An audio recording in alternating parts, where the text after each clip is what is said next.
أعوذ بالله من الشيطان الرجيم. بسم الله الرحمن الرحيم. يا أيها الذين آمنوا اتقوا الله ولتنظر نفس ما قدمت لغد واتقوا الله إن الله خبير بما تعملون. صدق الله العظيم. الحمد لله نحمده ونستعينه ونستغفره ونؤمن به ونتوكل عليه ونعوذ بالله من شرور أنفسنا ومن سيئات أعمالنا. من يهده الله فلا مضل له ومن يضلله فلا هادي له. ونشهد أن لا إله إلا الله وحده لا شريك له وأشهد أن محمدا عبده ورسوله. أعوذ بالله من الشيطان الرجيم.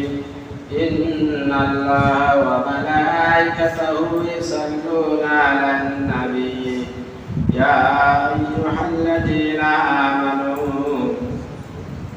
صلوا عليه وسلموا تسليما. اللهم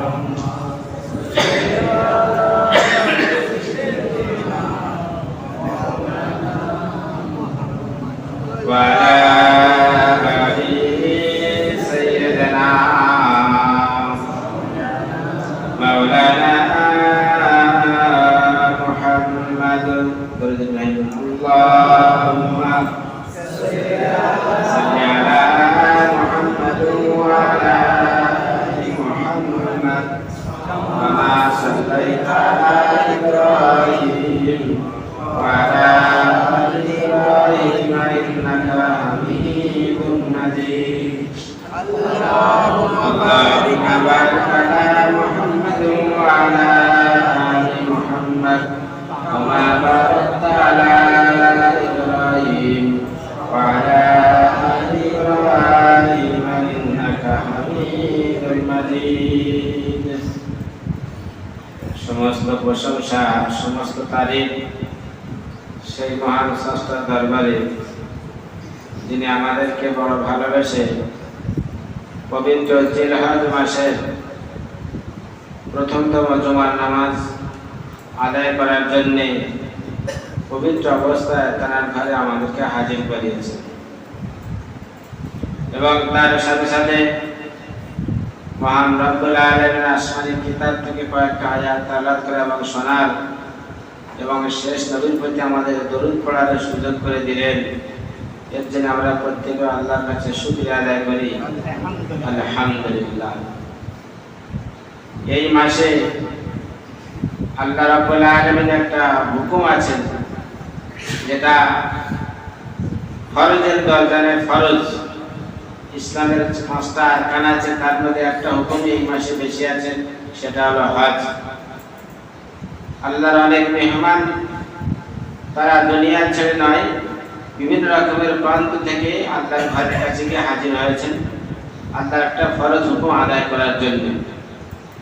আমরাও আমাদের ঘর বাড়ি ছেড়ে আল্লাহর একটা ফরজ হুকুম আদায় করার জন্য আল্লাহর ঘরে আমরা হাজির হতে পেরেছি। এর জন্য আমরা আল্লাহর কাছে শুকরিয়া আদায় করবো না শুকরিয়া করবো? শুকরিয়া আদায় করবো। শুকরিয়াটা কি বলে বলতে হবে? আলহামদুলিল্লাহ। হামদুলিল্লাহ নয়, আলহামদুলিল্লাহ।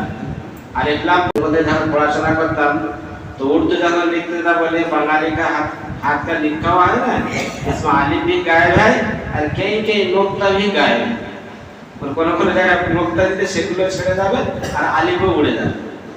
আমরা সেই বাঙালি তো আমরা পড়তে গেলে একটুখানি আলিফ আমাদের বেশি উড়িয়ে যায়। আল্লাহর শুকরিয়া আদায় করলে আল্লাহ আমাদের নিয়ামতটাকে বাড়িয়ে দেবেন। হযরত ইব্রাহিম আলাইহিস সালাতু ওয়াস সালামকে যখন পৃথিবীর বুকে লাকাব দেওয়া হলো ইব্রাহিম খলিলুল্লাহ, তো তখন ফেরেশতারা চিন্তা করলেন, বলে ও রব্বুল আলামিন, এমন একটা ব্যক্তিকে আপনি খলিলুল্লাহ লাকাব দিলেন যিনি হলেন আজরের সন্তান। হযরতে ইব্রাহিম আলাইহিস সালাতু ওয়াস সালাম আব্বাজানের নাম ছিল কি? আজর। সেই ইমানদার ছিল না মুসলমান ছিল না কাফের ছিল না ইহুদি ছিল না খ্রিস্টান ছিল? কোনটা কেউ জানেন না? হ্যাঁ, আজর মুসলমান, ইহুদি না খ্রিস্টান না বৌদ্ধ, কোনটা ছিল? শুধু ইব্রাহিম নামে কুরবানি করি, ইব্রাহিম বাবার নাম কি বল তাও জানি না, ইব্রাহিম বাবার কোন ধর্ম মানত বল তাও জানি না।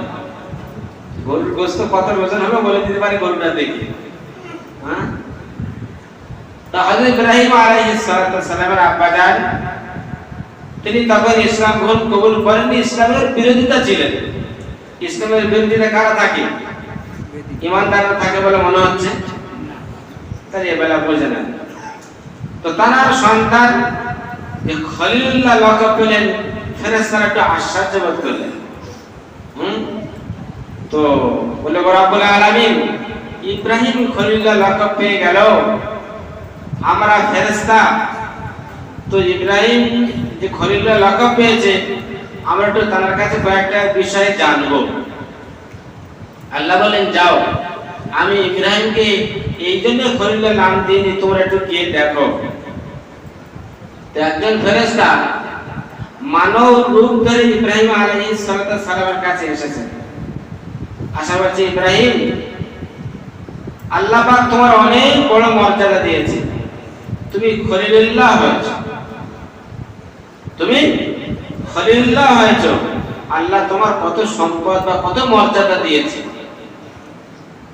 এই কথা যখন বলল, বলার পরে ইব্রাহিম আলাইহিস সালাম বললেন, দেখো, যে স্রষ্টা সৃষ্টি করেছেন সেই স্রষ্টা যদি আমাকে এসবগুলো যদি দেন, তাহলে কারোর করার কিছু নেই।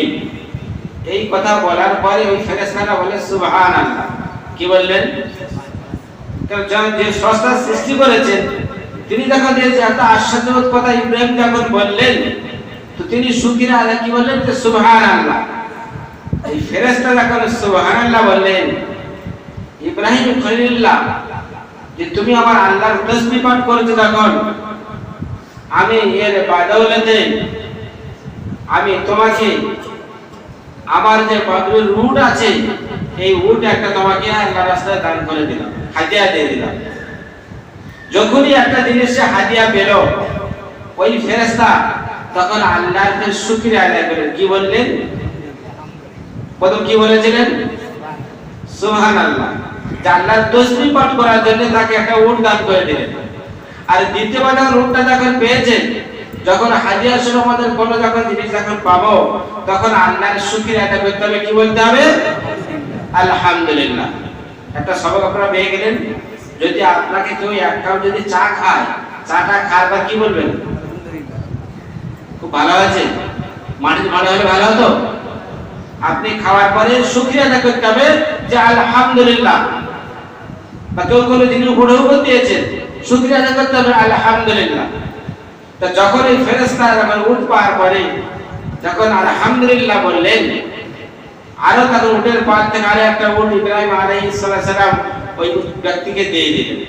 কটা হলো? কটা হলো? দুটো। তৃতীয়বার যখন একটা উট যখন পেয়েছেন, আচ্ছা তৃতীয়বার ওই ব্যক্তি আল্লাহর শুকরিয়া আদায় করবে না করবে না?